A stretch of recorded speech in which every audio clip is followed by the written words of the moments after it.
Bismillahirrahmanirrahim. Assalamualaikum warahmatullahi wabarakatuh.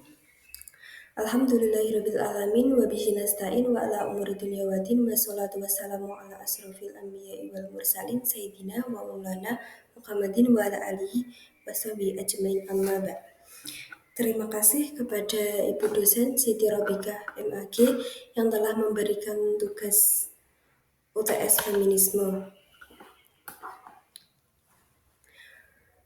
Perkenalkan,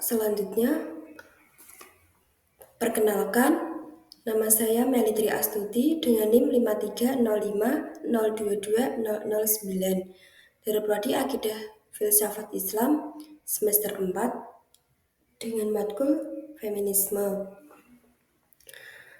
Di sini saya akan menjelaskan mengenai UTS feminisme.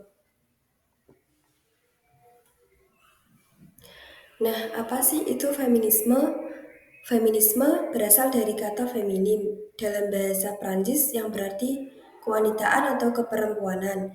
Feminisme menurut istilah adalah serangkaian gerakan sosial, politik, dan ideologi yang bertujuan memperjuangkan hak-hak perempuan dengan standar kesetaraan pada segala aspek kehidupan. Feminisme mengacu pada gerakan sosial, kedudukan, dan hak-hak secara adil. Feminisme tokohnya disebut feminis. Jadi feminisme itu mengacu pada gerakan sosial untuk memberikan hak-hak perempuan secara adil. Selanjutnya, sejarah berdirinya feminisme. Feminisme itu berdiri pada tahun 1970. Pada mula-mulanya menemukan adanya bentuk-bentuk ketimpangan sosial berbasis gender masyarakat yang berkait pada pemahaman atas agama dan budaya. Sejarah feminisme yang pertama itu perempuan sudah mulai berkhutbah. Pada abad ke-16, perempuan sudah mulai berdebat tentang yang dirasakan. Jadi mereka memperdebatkan tentang apa yang dirasakan oleh perempuan. Pada abad ke-17, perempuan sudah diberi kebebasan. Pada abad ke-18, perempuan sudah banyak yang melakukan studi pendidikan lanjut. Selanjutnya, sejarah terbentuknya feminisme. Sejarah terbentuknya feminisme memiliki tahapan. Yang pertama, awal mula pemikiran tentang kesetaraan gender. Pemikiran tentang kesetaraan gender dan perlunya perubahan sosial dimulai periode pencerahan di abad ke-18. Yang kedua, gerakan hak suara wanita. Gerakan hak suara wanita menjadi tonggak penting dalam sejarah feminisme pada abad ke-19. Yang mana gerakan ini dimulai di Inggris dengan perjuangan para suffragette seperti Emmeline Pankhurst dan putrinya yaitu Christabel Pankhurst, serta di Amerika Serikat dengan aktivis seperti Susan B. Anthony dan Elizabeth Cady Stanton. Yang ketiga, perkembangan gerakan feminis modern. Pada abad ke-20, gerakan feminis berkembang menjadi gerakan yang lebih luas. Fokusnya terhadap isu-isu seperti hak reproduksi, kesetaraan di tempat kerja, dan perubahan sosial lainnya. Yang keempat, globalisasi gerakan feminis. Seiring berkembangnya globalisasi, gerakan feminis menjadi semakin internasional. Isu-isu feminis diangkat secara global dengan gerakan feminis di negara-negara berkembang, seperti feminisme Islam dan feminisme global selatan. Sejarah terbentuknya feminisme sebagai perjuangan panjang dan beragam untuk mencapai kesetaraan gender dan pengakuan hak-hak wanita dalam masyarakat, walaupun tantangan masih ada.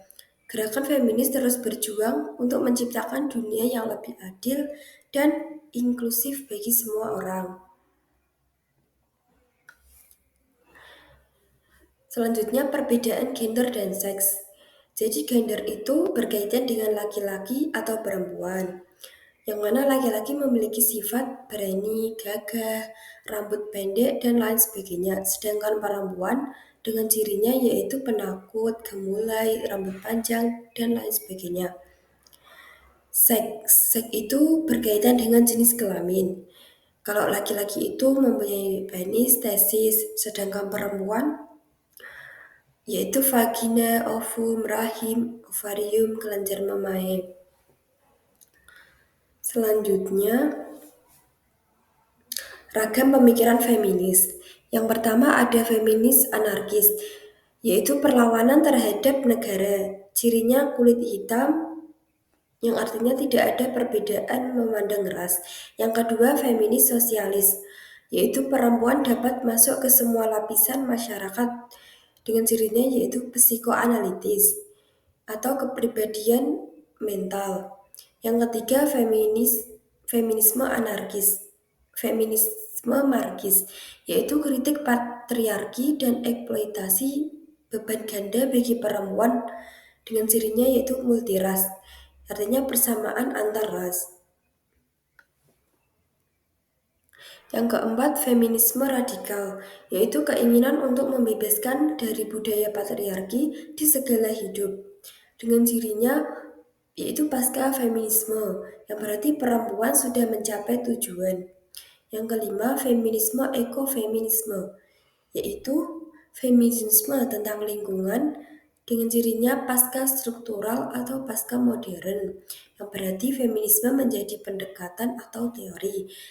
Yang keenam, feminisme liberal, yaitu menunjukkan adanya kesetaraan kehidupan di dalam individu.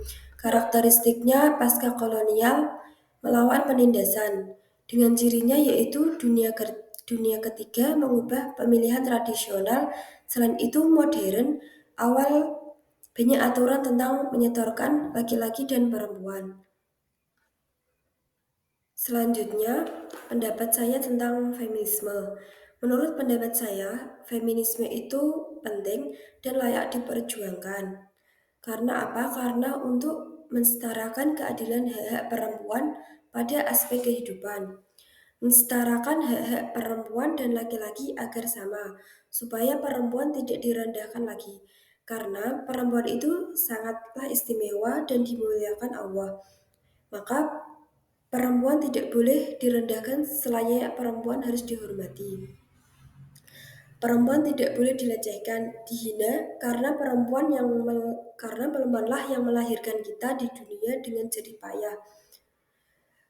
Apalagi surga berada di telapak kaki ibu, dan ibu adalah perempuan, maka seharusnya kita menghormati dan memberikan keadilan hak-hak perempuan, bukan malah seperti memaksa kewajiban laki-laki seperti bekerja itu kewajiban laki-laki yang seharusnya dilakukan oleh laki-laki, tetapi malah melemparkan kewajiban tersebut pada perempuan. Itu bukanlah keadilan yang sesungguhnya. Maka dari itu pentingnya feminisme untuk memperjuangkan hak keadilan perempuan. Maka dengan lahirnya feminisme itu memberikan kebebasan bagi perempuan.